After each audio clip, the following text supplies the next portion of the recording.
Alright, hello everyone and welcome back to my Fallout 4 Mod Spotlight series, where today we are having a look at the Rem92 Lever Action Shotgun mod, which is being made by user Gage Storm.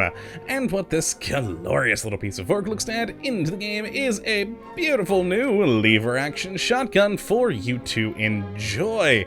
And oh man, I've been having a lot of fun with this, as it has a lot of really cool modifications, and all in all is just a very interesting new weapon to have here in the Commonwealth. So let's have a look at what we do get here in the Pip-Boy, and the most standard version of the lever action shotgun here looks simply gorgeous, very well made on the modeling and texturing, and just looks very cool. And as you can see here, has quite the list of different modifications for you to use.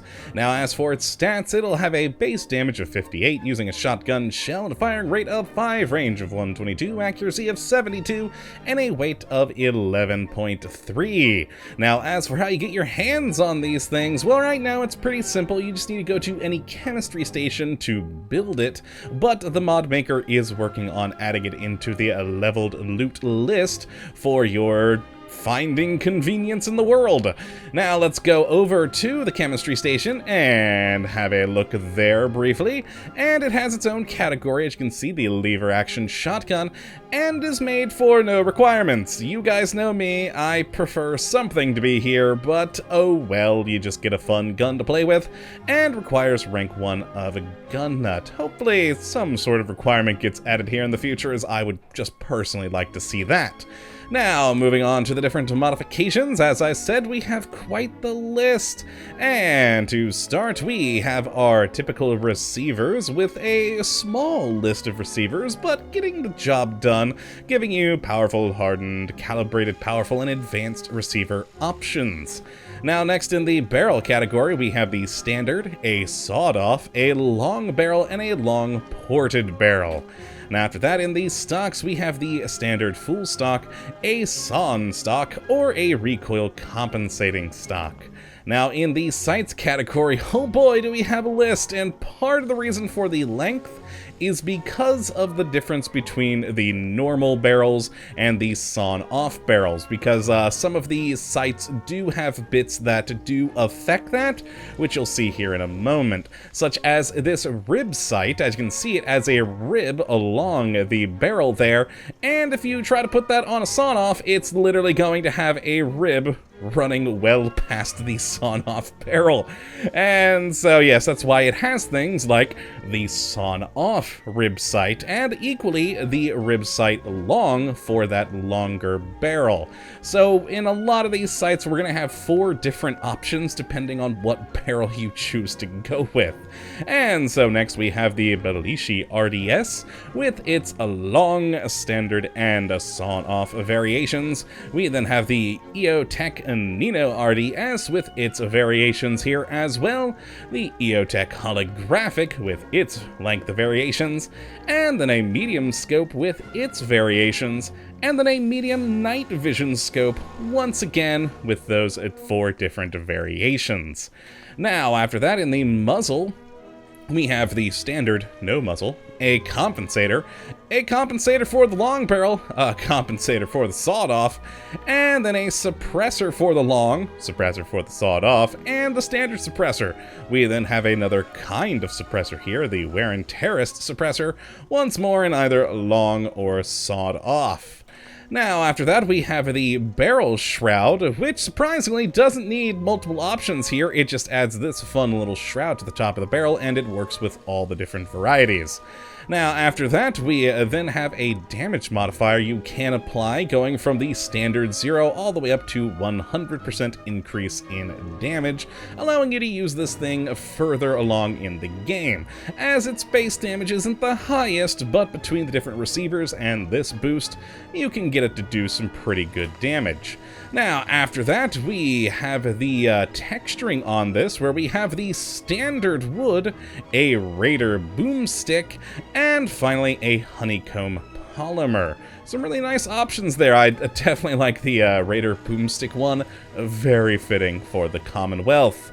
And then after that, we have the type of ammunition to use, either buckshot, deer slugs, or Dragon's Breath. All very fun, and I like the little quote there, how to train your shotgun for the Dragon's Breath. Very cute. Now then, finally, we have the final category, which is ammo saddles. By default, you have none, but you can have either standard shotgun shells on there or slug shotgun shells, just to add a fun little extra aesthetic. And that is all the different modifications here, and with it you can make some fun ones, like this sawn-off of fire or Dragon's Breath one here, or the full long-ported sniper version using slugs. And that 201 is the highest amount of damage I was able to get this thing to do without perks. So let's go take a look at how these function and pull out the standard one here first, which really doesn't have any iron sights to speak of in its standard variation, but let's take some shots.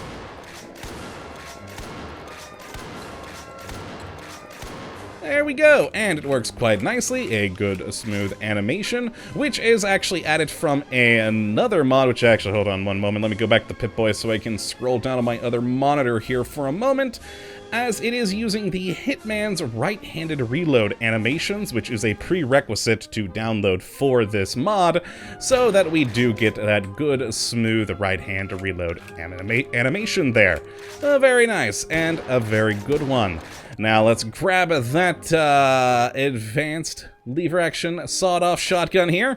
Oh, I really do love that Raider skin. It is very good, and a nice hollow sight on there, and with the Dragon's Breath rounds, oh, it's just entertaining.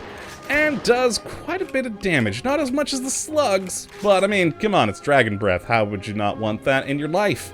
And finally, my suppressed sniper version with the largest amount of damage I was able to do, and of course suppressed, so, well, it sounds like any suppressed weapon. There you go. Now let's go and have a look at these things in action with our usual test subjects of Randy and Will. And I think we'll take the long shot on Will here, and then take down Randy with the sawn off. So let's line up a shot, hold the breath, and take him down. I missed. Of course I missed. Take him down. There we go. Got him on the second. All right. Excellent. And let's move forward, pull out the sawn-off version, and then take down Randy. So let's just go right on up there, and let's roll. Nope, don't want to actually sprint too much just in case. And actually, yeah, you know what? Let's go VATS on him. Hi, Randy! And hopefully goodbye, Randy. Let's go for the body, because it's 95%. And kaboom. Beautiful. One shot and he's down. And on fire. Oh, I love fire. Or, why do I keep saying fire breath? Dragon's Breath. And it looks like we have a small pack of, other wild mongrels over here who are not Will. My god, they have to be eliminated. Only Will can live on this side of the water. There's 4 of them. Take them down. There we go. Oh, I missed. There we are. There we are. And, oh, I missed again. That's head. Bye-bye. Beautiful. And there we go, the lever action, or rather the Rem92 lever action shotgun mod is quite a fun little addition to the game, and I mean, I like anything that adds in Dragon Breath rounds. They're just fun, because who doesn't want to shoot shotgun shell at people? That lights them on fire here in the Commonwealth. So if you would like to have a look at this mod for yourself, which I would certainly recommend you go and do, you can have a look at the link in the description, as per usual. But that is going to be it for today, my friends. I hope you all have enjoyed and that you do come back for the next. But until that time, thank you for watching, and as always, have a good one.